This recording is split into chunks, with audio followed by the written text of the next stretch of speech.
Ini Bang JJ mulai masuk ke tempat G-Class Challenge-nya sama Jimny. Iya benar. Iya, dan di masa Mobi nih. Wah, gila. Ini miring nih, guys. Kalkulasi suspensinya kayak naikin gundukan kayak gini nih. Oh. Nah, ini bagian sini. Wah, ini miring nah, banget. Ini sekarang posisinya, ini posisi yang kiri belakangnya udah ngangkat tuh. Oh. Nah, ini kiri belakang ngangkat tuh. Benar. Udah ngangkat nih. Mau minta apa lagi sih gitu ibaratnya kan. Iya, benar. Mau gitu.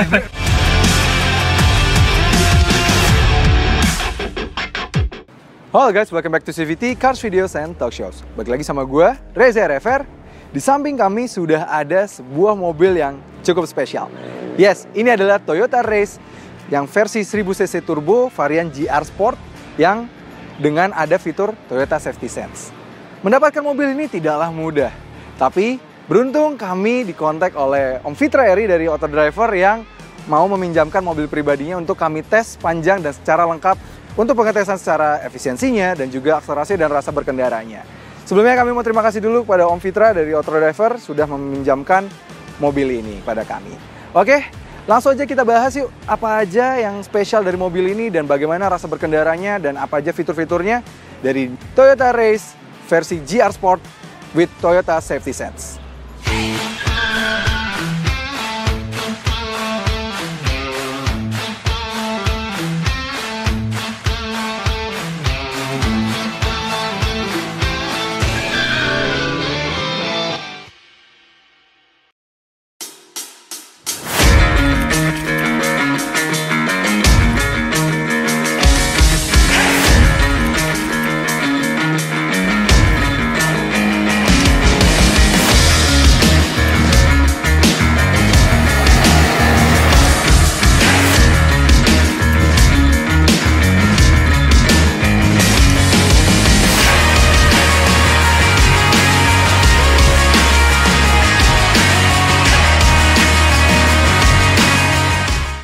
Oke, langsung aja kita bahas bagian depannya. Di bagian depan, ya dia sudah menggunakan bahasa desain yang terbaru dari Toyota. Dia sudah menggunakan language desainnya Kin Look. Kalau kata Toyota kan dia yang kayak tajam gitu ya ke bawah dengan grill yang tidak terlalu besar tapi dipindahkan ke bawah sini. Seperti pada bagian rear lower bumpernya gitu, bagus sekali. Dan sudah menggunakan body kit dari GR Sport. Jadi karena ini varian GR Sport, kalau yang non GR Sport bentuknya seperti ini. Kalau yang GR Sport bentuknya seperti ini, bagus banget. Dia dengan body kitnya yang membuatnya seperti kayak keker gitu ya. Jadi seperti berotot SUV ini, bagus bahasa desainnya. Dan pada segmen lampu dia bagus, dia sudah menggunakan all LED. Memang kalau secara fungsi dia kurang bagus, tapi secara estetika bagus nih. Karena LED reflektor kan kayak kesannya mewah sekali. Untuk fog lampnya sendiri dia masih bohlam, tapi nggak apa-apa.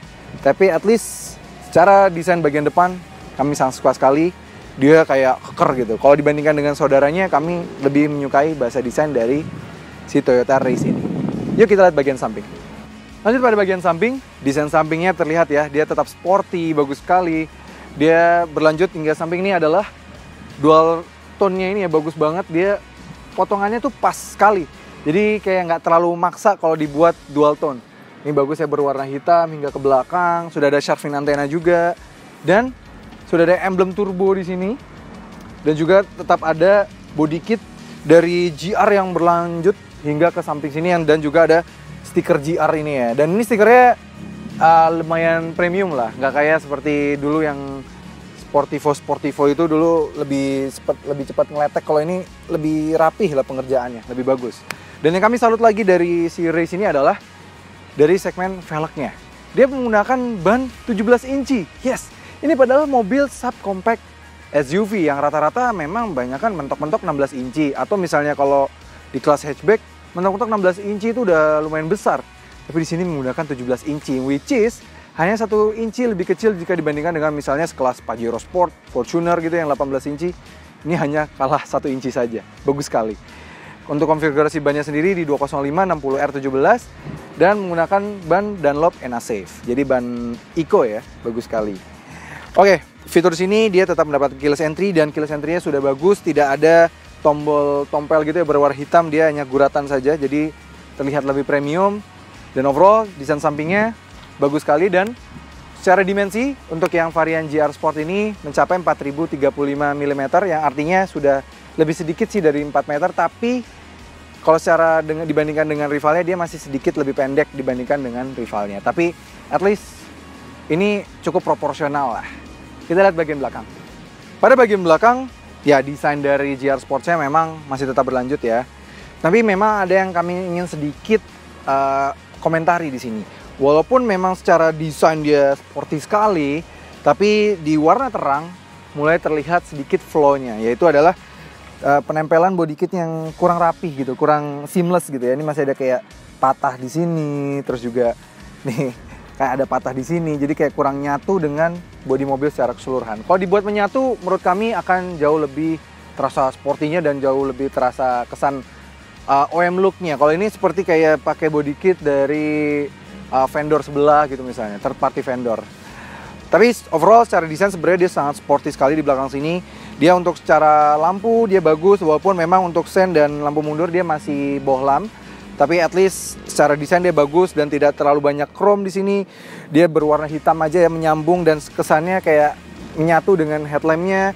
Dan karena memang sekarang Toyota sedang merayakan ulang tahun yang ke-50 di Indonesia, sekarang mobil yang keluar di tahun 2021 akan ada emblem 50 tahun ini. Bagus sekali. Sudah ada emblem race, emblem GR Sports di sini yang membuatnya semakin terasa sporty, dan sudah ada kamera mundur untuk di sini.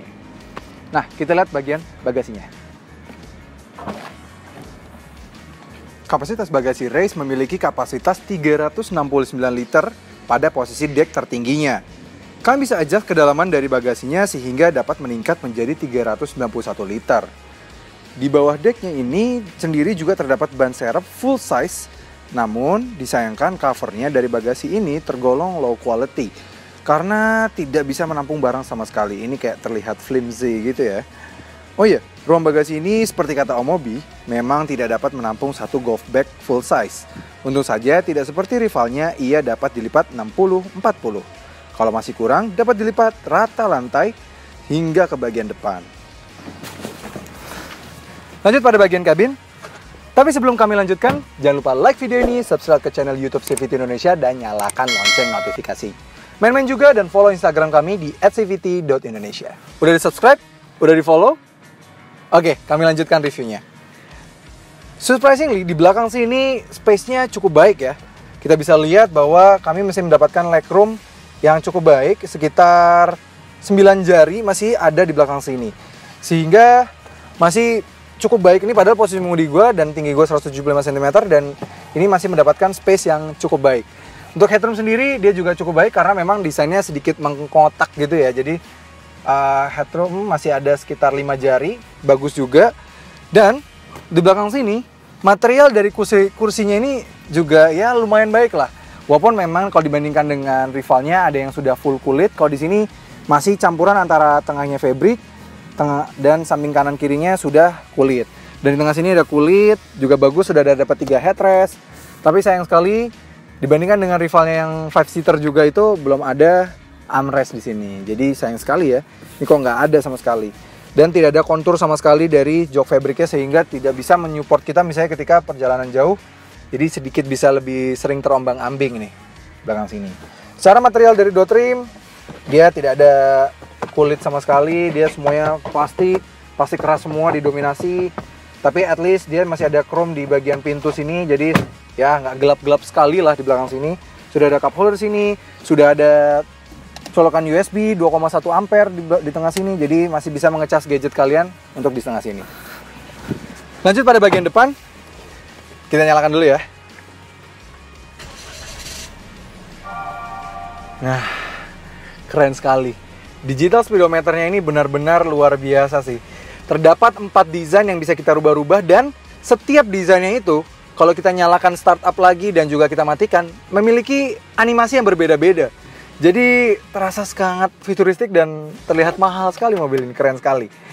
Oke, desain dashboardnya ya bagus ya, dia bukan yang terlihat murah, tapi memang kalau kita pegang baru terasa murah karena memang tidak ada material soft touch di sini. Tapi at least plastiknya kami bisa bilang cukup solid, hanya tidak solid di bagian sini saja, ini agak mendalam ke dalam, tapi overall di bagian sini semuanya plastiknya solid semua, jadi kayak keras gitu ya, bagus ya build quality-nya.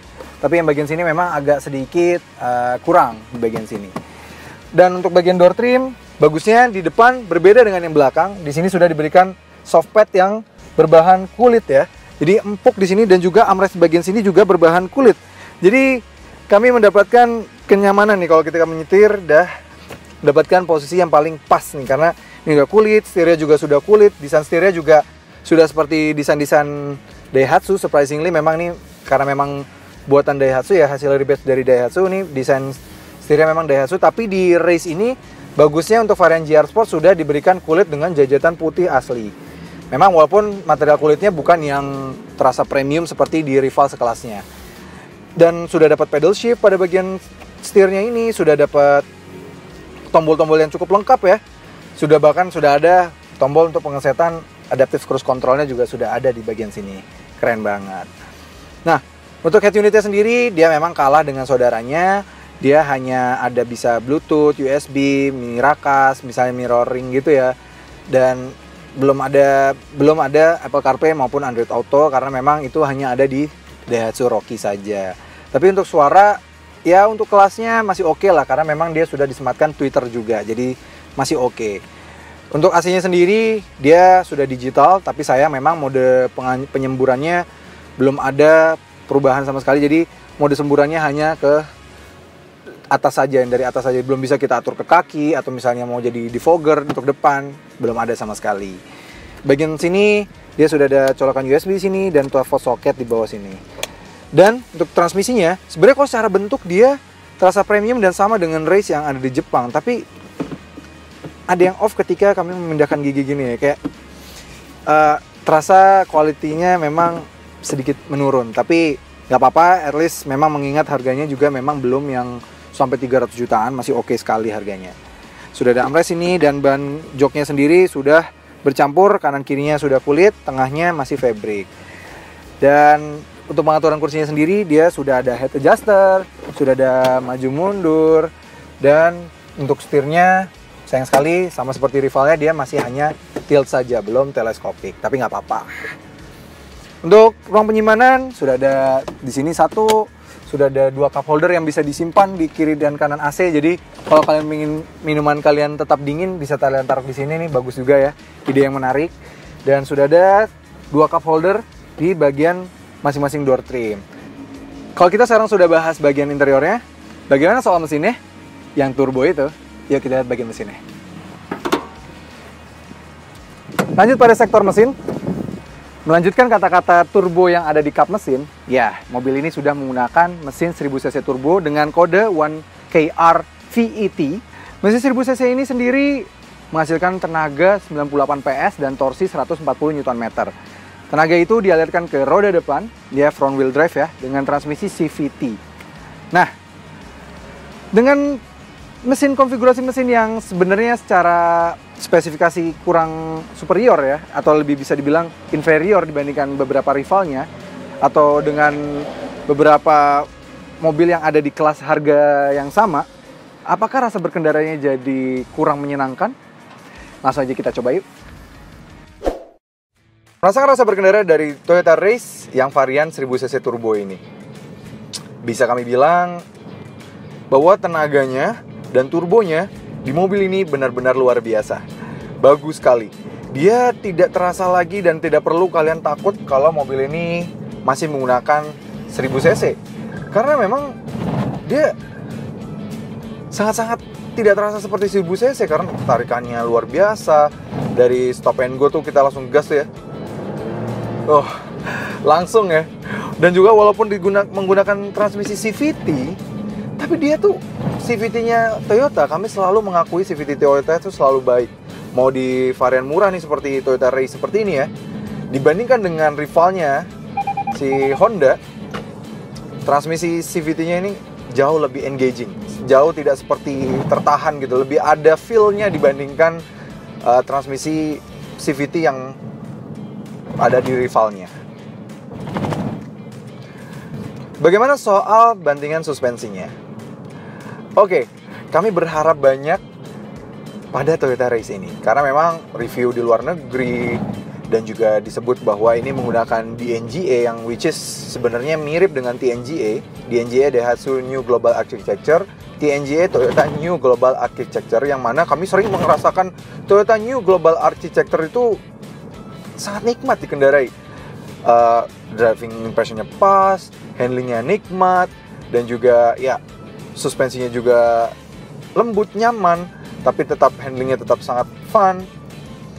Namun sayang itu tidak ada di sini. Memang kalau secara handling dia bukan yang buruk, dia tetap ada feedback lah dari setirnya, masih tetap ada, tidak seburuk misalnya seperti Suzuki Ignis yang rasa setirnya tidak ada feedback sama sekali. Tapi kalau di mobil ini, walaupun masih handlingnya masih tergolong oke, tapi soal suspensi, kalian pasti merhatikan dari tadi, dan ini ada speed bumps lagi. Ya, kamera bergetar kan? Ya, dia ketika melewati speed bumps, mobil ini seperti tergoyang, terombang-ambing, dan terasa memang bahwa tidak sepremium rivalnya, yaitu si Kia Sonet. Di Kia Sonet, suspensinya berhasil meredam dengan sangat baik, dan juga feel-nya seperti feel Eropa. Sedangkan di sini, nah kalian lihat lagi ya, terasa kurang di sini. Banyak sekali minus di rasa berkendaranya, impresi dari suspensinya dan juga handlingnya yang sedikit kurang baik. Namun itu semua berhasil ditutupi oleh Toyota dengan adanya fitur yang luar biasa banyak. Pertama, sebut saja sudah adanya mesin turbonya yang sangat enak ini. Lihat, langsung. Tidak seperti like CVT yang ada loadingnya, ini digas langsung ada. Padahal tenaganya hanya 97 horsepower, 98 PS. Tapi pancing sekali mobil ini akselerasinya.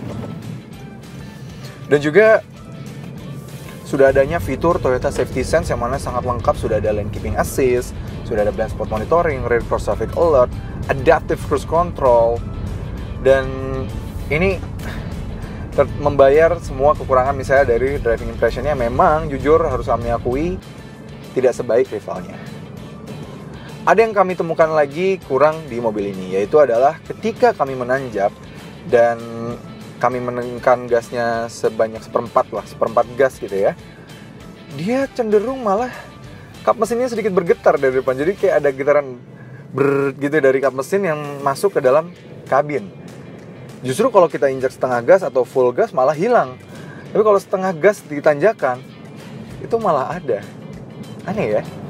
Dan ada yang disayangkan lagi pada fitur Toyota Safety Sense-nya. Walaupun memiliki fitur Toyota Safety Sense, tapi ada sedikit pengurangan pada Toyota Safety Sense, tidak seperti layaknya di Corolla Altis dan juga Alphard. Karena di Toyota Safety Sense-nya di Race ini, fitur LiDAR dikurangkan. Yang artinya itu membuat ketika di malam hari, dan terutama ketika sedang hujan, lane departure warning, lane departure assist-nya itu kurang bisa diandalkan. Terkadang kerap tidak bisa diaktifkan ketika berada di malam hari dan hujan. Namun yang bagus lagi jika dibandingkan dengan beberapa rivalnya atau mobil di sekelasnya adalah kekedapan kabinnya. Ya walaupun memang suara mesinnya masuk ke dalam, tapi at least sound insulation-nya dari sini tergolong cukup baik untuk mobil di kelasnya. Untuk mobil di price range 200 jutaan, ini cukup baik. Untuk efisiensinya sendiri, karena memang mobil ini sejatinya menggunakan mesin yang hampir mirip dengan Agya, karena mesin 1000cc yang disempurnakan dengan adanya turbo, sehingga mobil ini memiliki tingkat efisiensi yang sangat baik. Di dalam kota saja, kami bisa mencatatkan angka 14,1 km per liter. Itu figur yang luar biasa ya. Dan untuk rute luar kota, dengan kecepatan rata-rata 90 km per jam, kami bisa mencatatkan angka 22,2 km per liter. Namun kalau kami tingkatkan kecepatan rata-ratanya hingga 100 km per jam, turun ke 19,8 km per liter. Tapi itu figur yang masih luar biasa baik. Oke, bagaimana soal akselerasinya? Langsung aja kita coba yuk. Pertama-tama kita matikan dulu AC-nya. Kita matikan dulu traction control supaya mendapatkan akselerasi terbaik. Kita rubah ke mode manual. Langsung injak gas dan rem, dan go!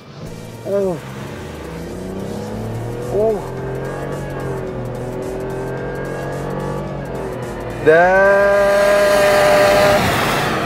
100. Cepat sekali. 0 sampai 100 mampu dituntaskan dalam waktu 11,3 detik. Itu figur yang luar biasa untuk mobil sekelas ini ya. Mengingat mesinnya hanya 1000 cc. Dan memang ketika ditarik awal, akselerasinya, suara, raungan mesinnya mirip sekali dengan mesin sebasisnya, yaitu mesin yang digunakan di Toyota Agya 1000 cc. Ya, raungannya persis sekali, tapi begitu berakselerasi, ternyata dia menghasilkan akselerasi yang sangat baik. 0 sampai 100 mampu dituntaskan dalam waktu 11,3 detik. Itu figur yang sangat baik, bahkan mirip dengan mobil yang ada di kelas di atasnya, yaitu Honda City Hatchback. Nice. Oke, bisa disimpulkan bahwa mobil ini benar-benar cukup menyenangkan. Dengan mesinnya yang ternyata cukup powerful, cukup efisien. Ini benar-benar mobil yang mengejutkan bagi kami. Memang pantas dia cukup fenomenal jika dibandingkan dengan mobil-mobil yang ada di rentan harga di 250 jutaan ke atas. Namun, dia tetap memiliki kekurangan, walaupun seperti misalnya ride quality yang kurang baik dan juga beberapa build quality-nya yang memang masih belum sebaik rival di kelasnya. Tapi itu semua terbayar dengan adanya fitur yang seperti Toyota Safety Sense dan juga beberapa fitur-fitur lainnya, dan juga harganya yang masih sangat reasonable dan memiliki value for money sangat tinggi. Oke, itu aja review dari Udah, reviewnya gitu aja? Ya udah, mau ngapain lagi emang, Jess? Ini requestannya Om Mobi gimana? Request Om Mobi yang mana? Yang di Instagram. Instagram. Oh. Wah, di mana nih? Lo kok tiba-tiba udah di tempat off-road? Ya. Wih, ada Bang JJ. Wah, Hey, bisa pas banget tuh. Aduh, Bang JJ apa kabar? Baik, alhamdulillah. Sehat ya. Pakai racing gak sehat-sehat? Iya, Alhamdulillah. makanya nih sama. Samaan ini kayak Iya. 2 race pertama yang ada di Indonesia nih kayaknya. Race Kayaknya TSS. TSS yang ngumpul bareng ya. Ngumpul bareng Punya pertama. pengguna. Punya pengguna. Iya, langsung kayaknya nih. Ini Bener punya sih. Ridwan Hanif, ini punya Om Iya, Fitra nih ya. bener. Pas banget, gila. Kayaknya Ini mereka juga nggak tahu nih dipertemukan nih racing. Kita yang bener ketemuin. banget. Kita yang nemuin ya, bener-bener sih. Iya. Ini pas banget sih, ini bisa 2 sini. Nah, Iya. Bang J, Ya. ini kebetulan nih pas banget. Tadi gue lagi ngecek nih Instagramnya Om Mobi kan, karena Jason bilang kita harus penuhin requestnya Om Mobi. Om Mobi Apa bilang katanya suruh bawa ke tempat off-road yang waktu lu Jeep Challenge. Oh iya. Ini di pas sini. banget nih kan Iya, nih, di sini pas nih banget nih. tempatnya. Aduh. Nah, since gue kan ya pengetahuan off-road gue nggak sejago lo lah ya. Lu udah malah melintang di off-road nih. Masih terus belajar. Nah, gue agak ngeri nih mobil Om Fitra Oke, kan. Nah, oke. kalau tes di jalan aspal sih gue udah bisa, misalnya kayak efisiensi, akselerasi ya aman lah, bisa lah. Ya. Tapi kalau off-road kayak gue harus sama ahlinya ini. Biar Aduh. gue tahu medannya, kan lu lebih apal dari gue nih. Siap. Boleh nggak nih Siap lu nemenin kita lo. ngetes bareng? Oke. Nanti lu yang impresi gimana tentang mobil ini Oke. kalau off-road ya? Boleh.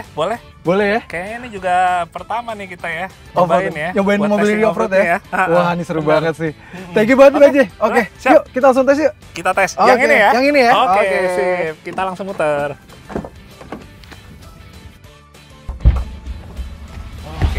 Assalamualaikum. Waalaikumsalam. Nice. Oke, kita isi belt. Oke.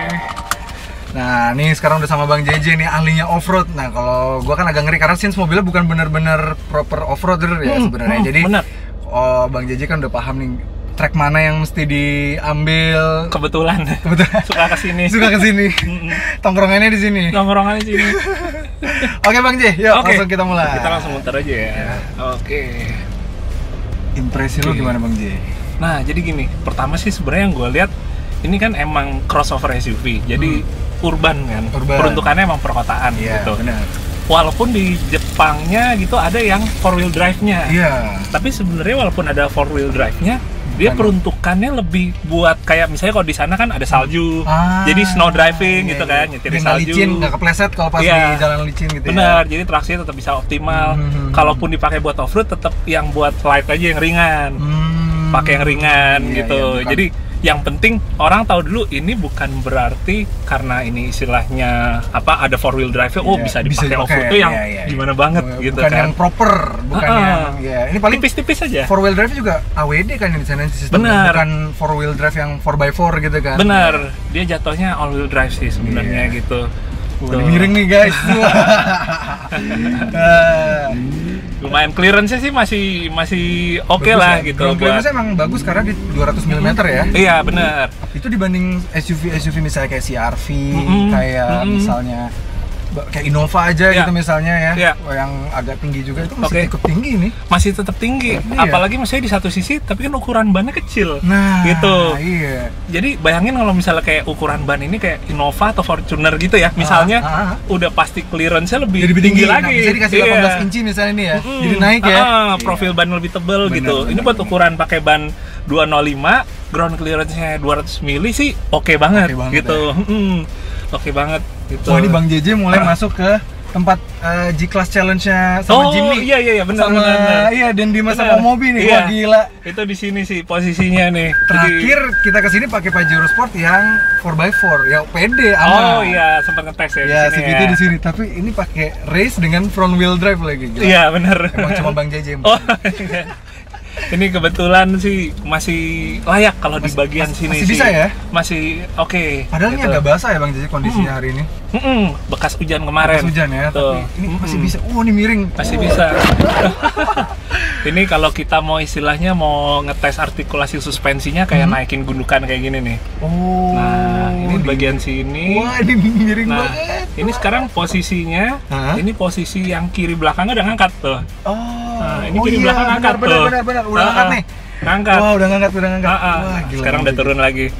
Tapi karena ground clearance-nya bagus, nggak nempel ya ke gundukannya kan biasanya. Nggak nempel. Kan ya kalau mobil-mobil kecil biasanya masih suka kena lah. Iya. Aman. Ini masih aman gitu sih. Oh iya Bang, wah. Apalagi dia di MID-nya ada penunjuk untuk arah dari setirnya ya. Jadi kalau kita misalnya off-road tuh ya bisa tahu lah, bisa ngira-ngira kira-kira kemiringan mobil atau kemiringan setirnya gimana. Keren. Sebenarnya sih yang gue suka pertama sih sebenarnya untuk suspensinya ya, kita ngomongin di trek-trek yang jalan rusak gitu sih oke banget. Ini oke banget. Iya. Itu di satu sisi kayak mengobati rasa sedikit kecewanya kalau kita lagi di on road ya, terutama kayak di tol. Itu kan kita lari-lari yang udah di atas 100 udah mulai berasa limbungnya ya. Udah berasa gitu. Bahkan dengan kondisi kita lagi nyetirnya sendiri loh. Gimana kalau kita rame-rame, itu lebih doyong lagi. Wajar sih karena memang ya melihat harga dan memang bodinya kecil, terkena angin juga pasti kan ya gampang ini ya. Jadi tetaplah pada akhirnya kita juga mesti kayak tahu juga oke, ini value-nya segini, kita di satu sisi dapat banyak fitur. Ya kita emang pasti tahu nggak mungkin dapat mobil yang sempurna istilahnya gitu kan. Udah bayanginnya udah mobil kayak gini pakai turbo dengan Toyota Safety Sense, mau minta apa lagi sih gitu ibaratnya kan. Iya benar. Mau gitu.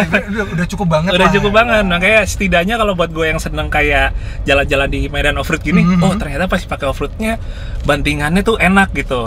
Entah dari kayak depannya kan MacPherson sebenarnya sama kebanyakan mobil lain kan. Tapi belakang masih torsion beam kan gitu. Tapi ya oke kalau di medan-medan off-road kayak gini enak lah. Masih oke ya. Masih oke. Gripnya gimana Bang? Kan ini pakai kebetulan yang unit Om Fitra beda nih sama punya Ridwan kan dia pakai Bridgestone GT Radial. Pakai GT Radial. Ini Dunlop NACS. Gimana gripnya bannya? Jadi sebenarnya gini. Mau kita pakai Bridgestone Dunlop gitu ya. Tapi karena kebutuhan mobil ini nggak kita pakai untuk apa istilahnya performance driving ya gitu ya. Jadi sebenarnya bedanya tuh nggak terlalu yang signifikan banget. Masih menurut gua masih oke lah. Masih oke ya. Karena kalau misalnya perbedaannya bisa jauh, nggak adil dong. Misalnya yang dapat ban yang ini, dapat yang itu. Intinya gitu. tiga-tiganya kan katanya ada 3 vendor, GT Radial, Dunlop sama Bridgestone satu lagi NAC. Nah berarti intinya memang mereka semuanya pakai ban yang eco. Iya, tipe yang irit, yang eco-nya bener, gitu sih. Oke sih. Sama satu lagi yang gue lihat dan ini juga suka banyak temen-temen tanya ini aja. Apa tuh? Jadi kalau misalnya kayak kita nyobain mobil seperti misalnya race ini ya, yang emang peruntukannya sebenarnya lebih ke kota. Kalau misalnya kita nyobain testing off-road kayak gini, sebenarnya kan bukan berarti juga maksudnya, oh ini istilahnya cocok untuk lo bawa off-road. Terkadang bukan itunya yang kita cari, tapi lebih ke supaya kita tahu, oh ternyata di jalanan off-road aja kaki-kakinya tangguh. Masih tangguh, bener. Gitu. Memang kadang ada yang bilang, nggak reliable, mobil kayak gini kan jarang dipakai off-road gitu.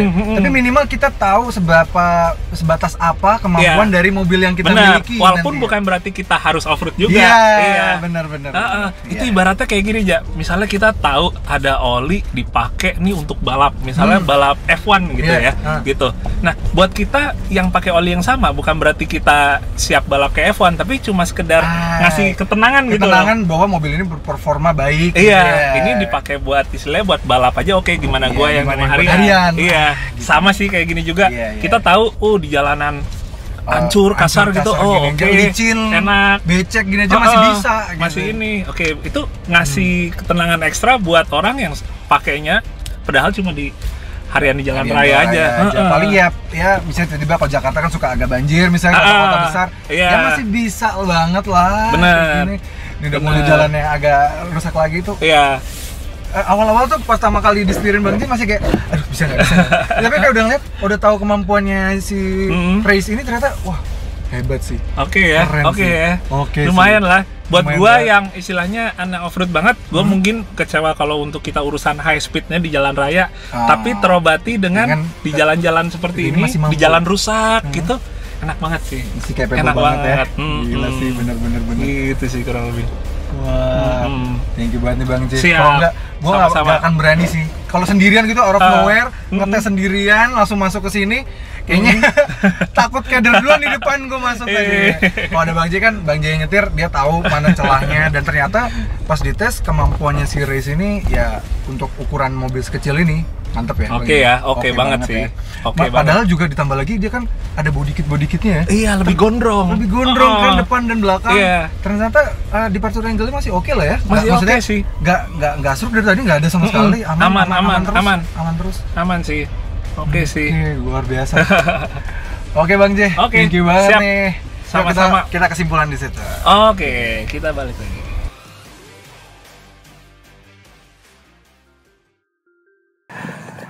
Ya, udah kelar nih off-roadan sama Bang JJ.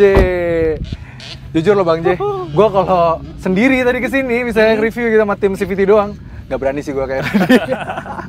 Thank you banget nih Bang J. Overall apa nih, lo nyingkap dari si Race ini? Kalau lo dari lo apa nih overallnya si Race? Kalau overall sih, pada akhirnya gue ngelihatnya yang tadinya awalnya Toyota Race ini kayak too good to be true ya. Maksudnya dengan harga segitu, tapi dapat fiturnya cukup banyak gitu. Tapi setelah kita ngelihat lebih ngerasain langsung sama ngerasain langsung, pada akhirnya terasa kayak oh ya oke lah dengan value segitu. Maksudnya di satu sisi kita juga ngelihat ada beberapa hal yang emang mungkin dalam tanda kutip dikurangin gitu ya. Ada kekurangannya memang dengan mengingat harganya memang juga belum terlalu tinggi ya. Benar gitu. Tapi bukan berarti jelek, tapi lebih ngelihatnya oke. Sekarang nggak kaget deh. Kalau awal mungkin kaget. Harganya segitu kok baik banget. Iya. Tapi sekarang kayak kita terus ngelihat juga untuk kayak misalnya kaki-kakinya secukupnya aja kayak gitu ya. Oke lah. Dan turns out masih oke lah dibawa ke jalanan gini. Kalau misalnya tiba-tiba lagi pulang kampung disesatin sama Google Maps sama Waze, masih bisa lah ya mobil ini ibaratnya. Jalan yang kayak apa istilahnya gravel masih oke lah ya. Oke sih. Ya pagi mengingat ground clearance-nya juga bagus dan ternyata body kitnya ini bukan jadi penghalang ya. Tadi kita aman dari tadi ya. Di partur angle-nya dari tadi aman. Masih aman. Iya. Thank you banget Bang JJ ini udah nemenin tes dari mobil ini Toyota Race milik Om Fitra ini. Makasih juga Om Fitra udah meminjamkan unitnya hampir 5 hari ini kita bersama mobil ini udah kita tes efisiensi, akselerasi, bahkan off-road sama Bang JJ ini. Dan juga makasih juga nih sama temen reviewnya Bang JJ nih, lagi ngerumpul nih rame. Sapi-sapi ya itu. Untung tumben nggak mampir nih, biasanya mampir dia. Iya. Oke. Sekian CVT, terima kasih sudah menonton. Gua Reza Rever. Gua JJ. Jangan lupa like video ini, subscribe ke channel YouTube CVT Indonesia dan channelnya JJ Logi Gaming sama apa? Udah? JJ Logi biasa. JJ Logi biasa ya. Dan jangan lupa juga ke Instagram CVT Indonesia dan juga Instagramnya JJ Logi. Oke, sampai ketemu lagi di review berikutnya. Support channel kami dengan cara tonton video-video kami yang lain ya. Dan juga jangan lupa klik tombol subscribe di kanan sana.